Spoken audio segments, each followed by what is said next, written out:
আমি আমার মাকে প্রশ্ন করেছি, মা তুমি যখন দুই হাত তুলে কাঁদো, আপনারা দেখবেন মায়েরা মাঝে মাঝে চোখের পানি ছেড়ে দিয়ে চোখের পানি চোখ ফুলিয়ে তারা কাঁদে। আমি আমার মাকে প্রশ্ন করেছি, মা তুমি যখন দোয়া করো তখন তুমি বলো তুমি সবার আগে কার জন্য দোয়া করো? সেই মা কি বললেন জানেন? সেই মা কি উত্তর দিলেন জানেন?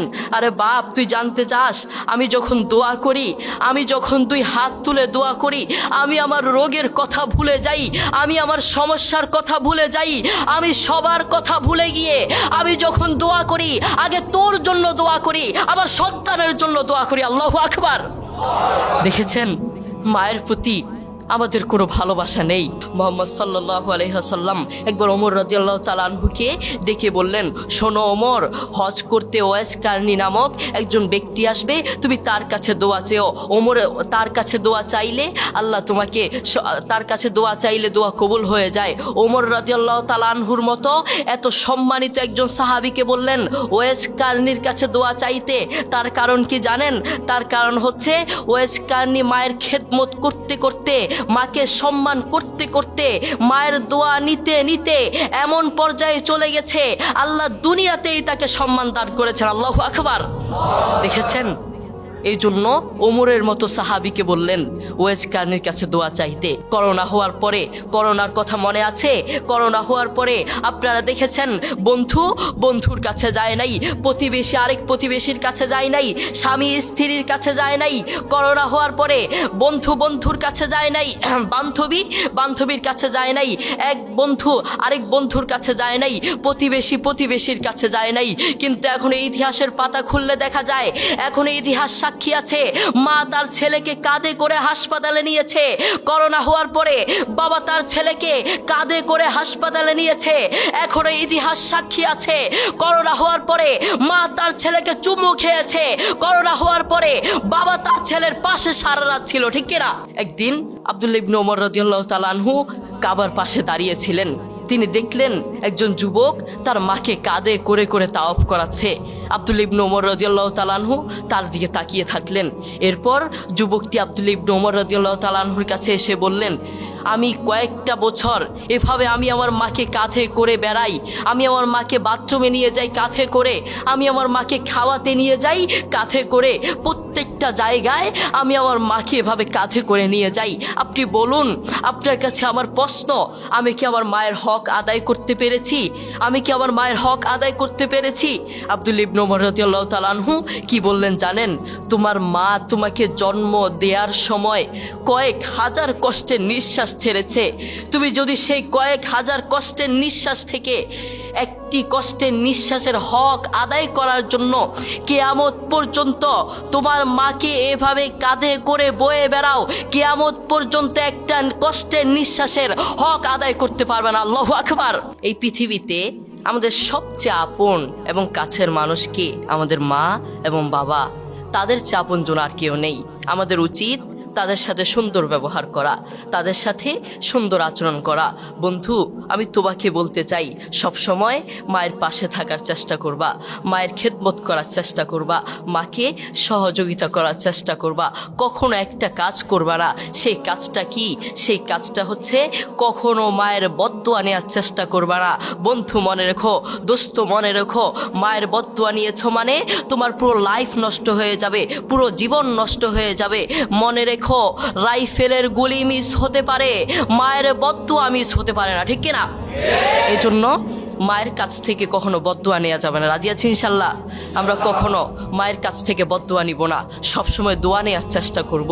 তুমি যদি মায়ের কাছ থেকে দোয়া নাও, আল্লাহ সুবহানাহু ওয়া তাআলা তোমাকে দুনিয়াতেই আল্লাহর দয়ায় সম্মানিত করে ফেলবেন।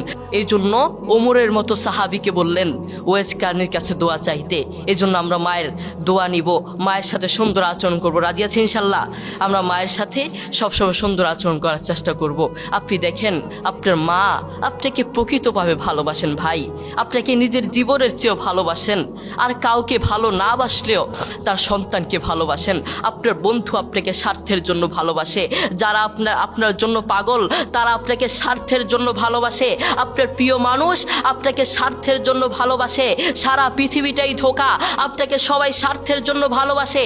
আপনার প্রতিবেশী আপনার কাছে আসবে স্বার্থের জন্য, আপনার প্রিয় মানুষ আপনার কাছে আসবে স্বার্থের জন্য, আপনার ভালোবাসার মানুষ আপনার কাছে আসবে শুধুমাত্র স্বার্থের জন্য।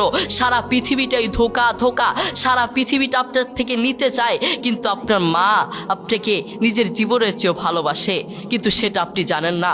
আপনার মা আপনাকে নিজের জীবনের চেয়েও ভালোবাসেন, কিন্তু সেই মায়ের প্রতি আপনার কোনো ভালোবাসা নেই, সেই বাবার প্রতি আপনার কোনো ভালোবাসা নেই।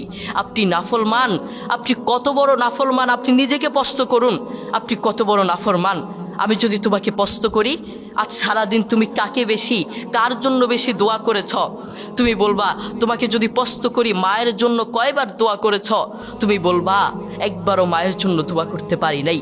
আমি যদি তোমাকে প্রশ্ন করি আজ সারাদিন কয়বার, আজ একটা মাস চলে গিয়েছে, যারা মা আছেন বাবা আছেন আপনাদের সন্তানদেরকে ডেকে প্রশ্ন করবেন, বাবা আজ তো একটা মাস চলে গেল, আজ তো একটা বছর চলে গেল, কয়েকটা বছর চলে গেল, তুমি বলো তুমি কার জন্য দোয়া করেছ?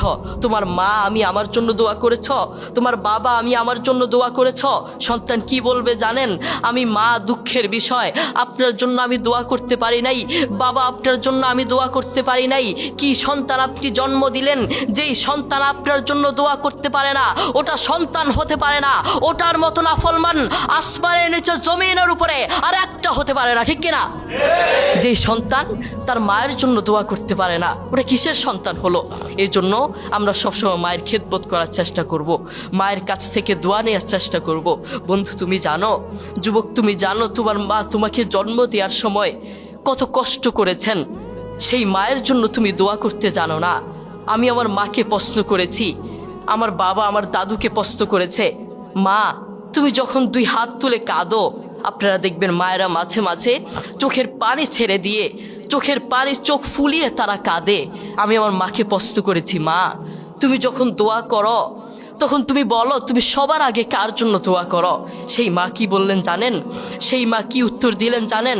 আরে বাপ তুই জানতে চাস, আমি যখন দোয়া করি, আমি যখন দুই হাত তুলে দোয়া করি, আমি আমার রোগের কথা ভুলে যাই, আমি আমার সমস্যার কথা ভুলে যাই, আমি সবার কথা ভুলে গিয়ে আমি যখন দোয়া করি আগে তোর জন্য দোয়া করি, আবার সন্তানের জন্য দোয়া করি। আল্লাহু আকবার।